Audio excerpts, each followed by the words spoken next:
The story begins several years after the brutal massacre, tied to a twisted reality TV show. Four college friends, Alex, Brent, Sophie, and Trey, set out on what they believe will be a thrilling rafting trip deep in the remote backcountry of West Virginia. The group settles by the riverside and enjoys the quiet of the wilderness, completely unaware of the danger lurking nearby. Suddenly, their peace is shattered when the inbred cannibal known as Three Finger emerges from the woods. One by one, he brutally slaughters the unsuspecting teens. Alex, terrified and powerless to save her friends, witnesses their horrific deaths before narrowly escaping into the woods, becoming the lone survivor of the bloodbath. 2 days later, the focus shifts to a prison transfer operation. 3 prison guards named Nate Wilson, Walter, and Prislow are tasked with escorting a group of dangerous inmates. Joining them is William Willie Juarez, an undercover U.S. Marshal posing as one of the prisoners. Their main objective is to transport Carlo Chavez, the ruthless leader of a powerful crime syndicate, to a maximum security facility in Hazleton. Alongside Chavez are 3 other convicts, each with their own dark past. Floyd is a violent neo-Nazi and serial killer. Crawford is a reckless car thief who refuses to take life seriously. And Brandon is a former U.S. Marine who carries himself with quiet discipline, standing apart from the others.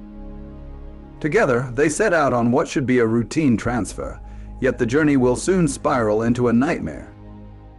As the transport bus makes its way through Greenbrier County, the guards decide to take a back road that leads past an old, abandoned paper mill.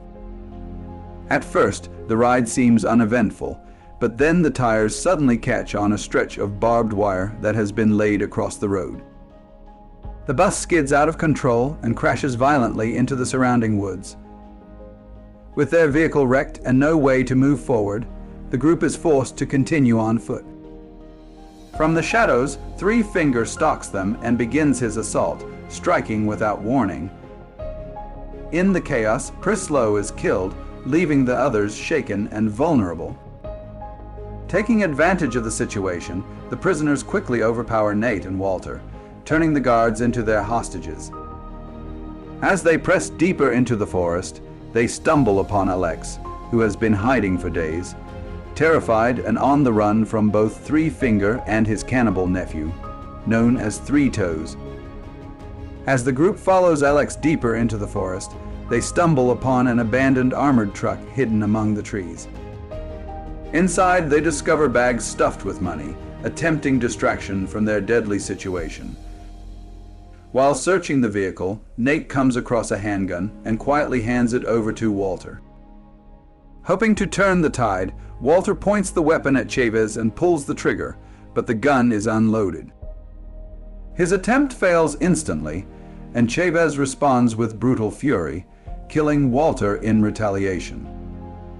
With control firmly back in his hands, Chavez orders the survivors to haul the heavy bags of cash through the woods.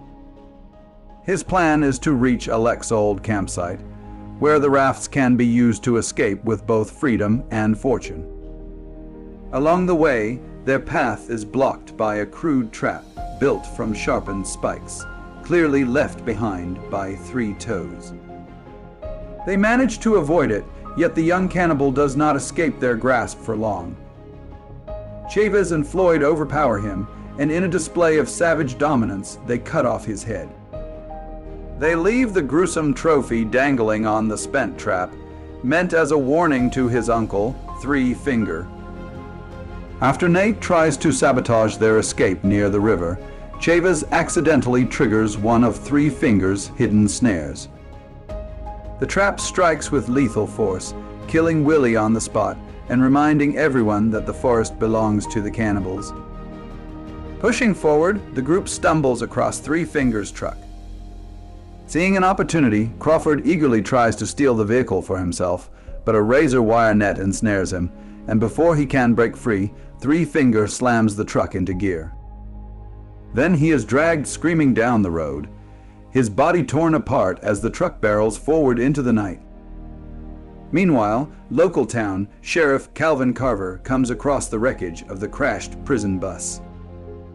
Realizing the severity of the situation, he quickly contacts the U.S. Marshals for support and sets out into the woods to search for Nate's group, bringing along his deputy, Ally Lane. At the same time, deep in the forest, Nate and Alex make a desperate attempt to escape. With Brandon's help, they manage to distract Floyd, who is locked in a heated clash with Chavez.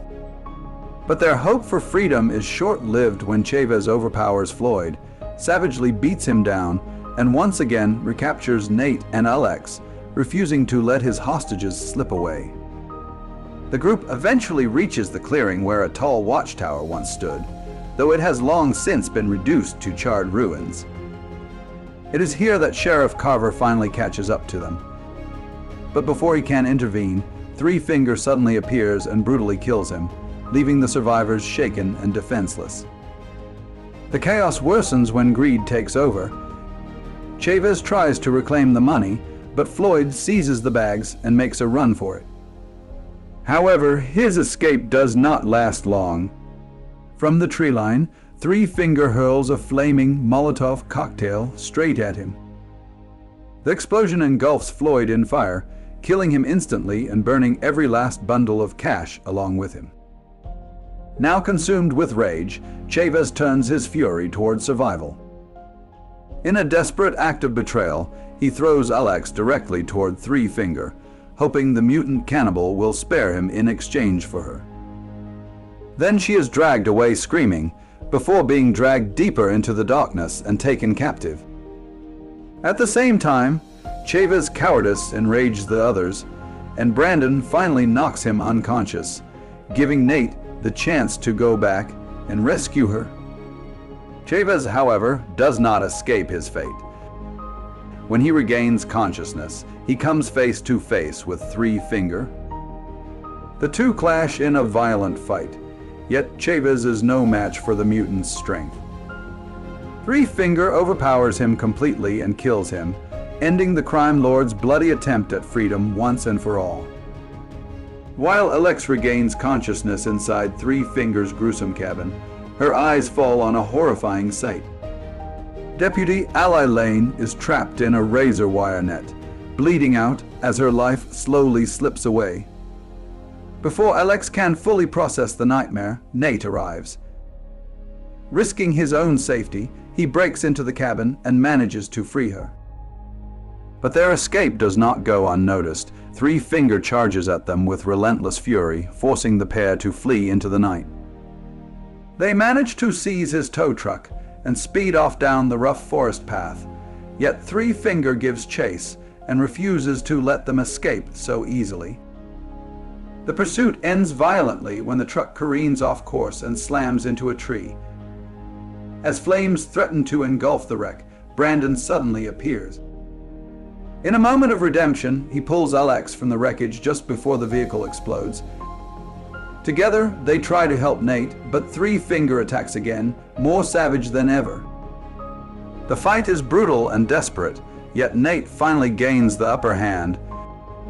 Using the mutant's own meat hook, he drives the weapon deep into Three Finger's skull, killing him instantly. With the nightmare finally over, Nate keeps his word. He releases Brandon, allowing him to walk free as thanks for saving their lives. By morning, a team of U.S. Marshals arrives and rescues Nate and Alex, bringing their harrowing ordeal in the West Virginia wilderness to an end. Later on, Nate makes his way back into the forest and returns to the wrecked armored truck, where the hidden fortune still waits. Believing that his nightmare is finally over, he reaches for the bags of money. But his moment of triumph is short-lived, as Brandon suddenly steps out of the shadows, kills Nate, and takes the cash for himself. Yet his victory does not last. As he prepares to leave, a new cannibal emerges from the woods, stalking him from behind before striking him down with brutal force.